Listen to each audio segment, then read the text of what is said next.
Hello and welcome to another heartfelt reflection here at Candlelight Reflections. Today, I want to offer something special, an honest, deeply personal message inspired by a retired sociologist who spent decades researching aging, community, and human behavior. This message isn't meant to instruct, but to accompany those who've entered a season of life that deserves gentleness, clarity, and dignity. If you're in your late 60s, 70s, or beyond, or you love someone who is, this is for you.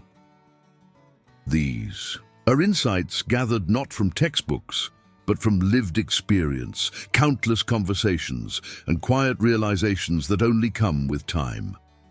Let me begin by saying this. Aging is not a decline. It's a refinement. But refinement requires letting go of certain illusions and embracing truths that, although uncomfortable at times, can liberate us. One of the most liberating truths: you don't need to prove anything to anyone anymore. You've worked, endured, nurtured, survived, and created. Now, it's time to protect what gives your spirit rest. One of the first principles the professor shared was this: never feel obligated to reveal the full details of your finances, not to your children, not to your closest friends, not to anyone who hasn't walked in your shoes. Transparency can sometimes open doors to entitlement, misunderstanding, and even manipulation.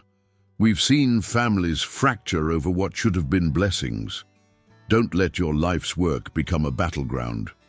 Another insight that resonates deeply: do not treat your partner as someone you need to fix, change, or compete with. By the time you've spent 40 or more years with someone, or perhaps you're in a second or third partnership, the need for rightness should be replaced with the desire for peace. Arguments over little things, remote controls, habits, how the dishes are done, can slowly erode the intimacy that took years to build. Treasure what you share. The professor once said, "In youth, we dance with passion. In old age, we sway with grace." Let your relationship be that graceful sway. Something else that may feel controversial, but is essential to say: stop sacrificing your vitality for your grandchildren. There's a difference between loving support and silent servitude.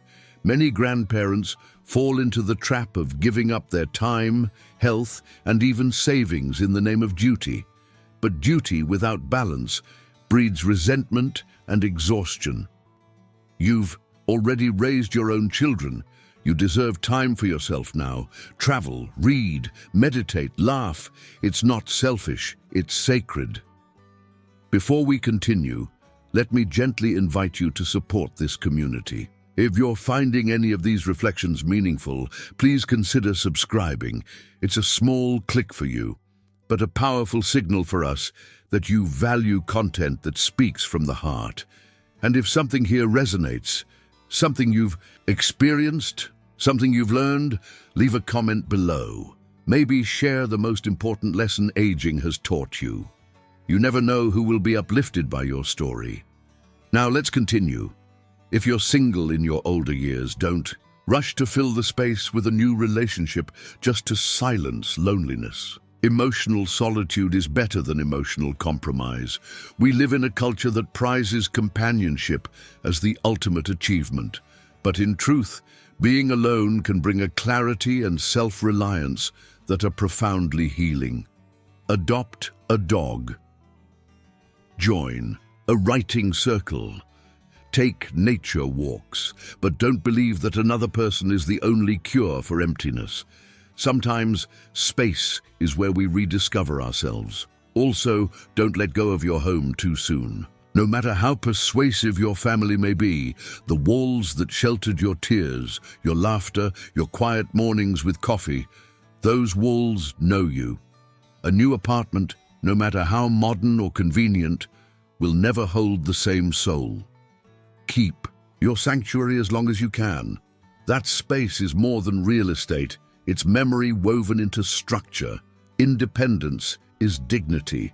The sociologist emphasized that we should avoid becoming overly dependent on our children, not because they don't love us, but because their lives are different.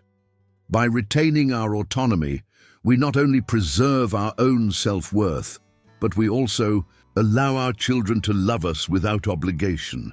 It is the difference between chosen love and dutiful responsibility. Choose the former. Show up for family events, offer advice if asked, but don't become an emotional or financial shadow over their lives.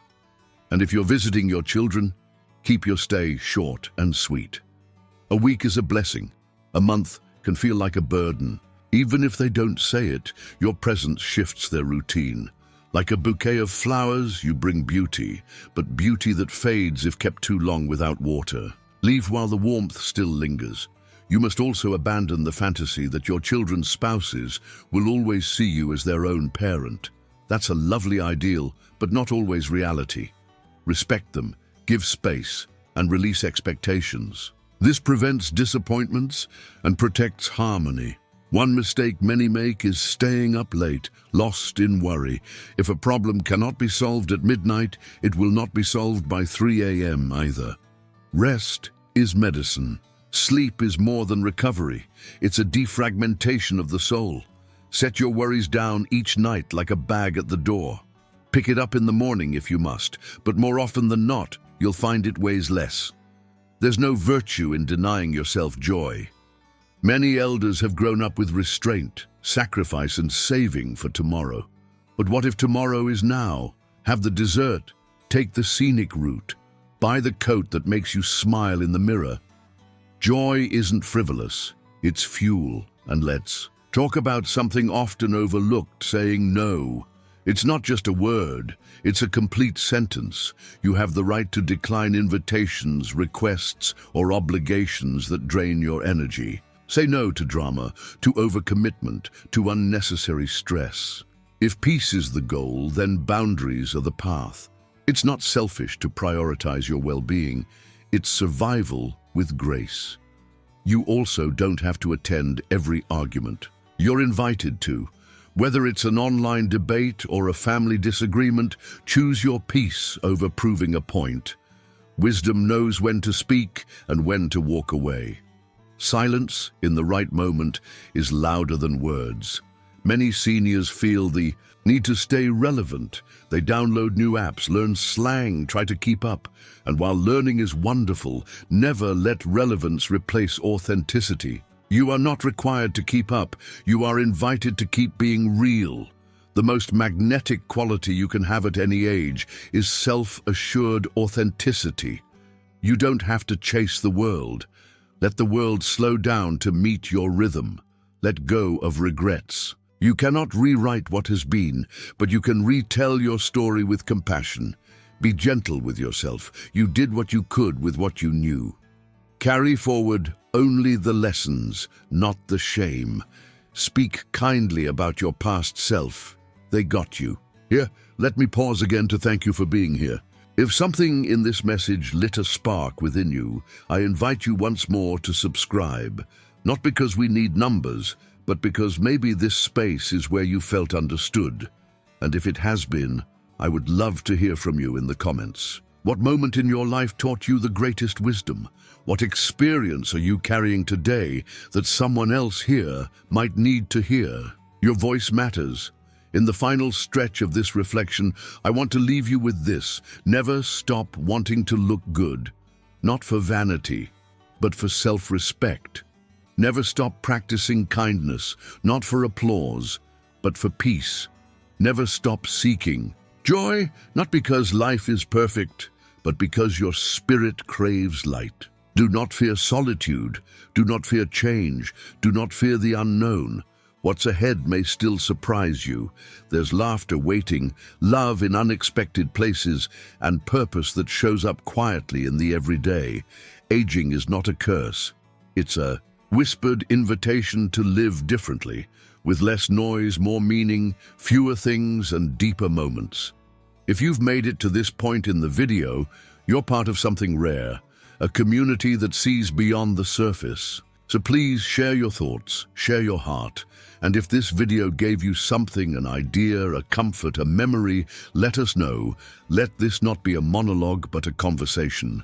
Until next time, thank you for being here. Stay gentle with yourself. Stay curious, and above all, stay wonderfully, unapologetically alive.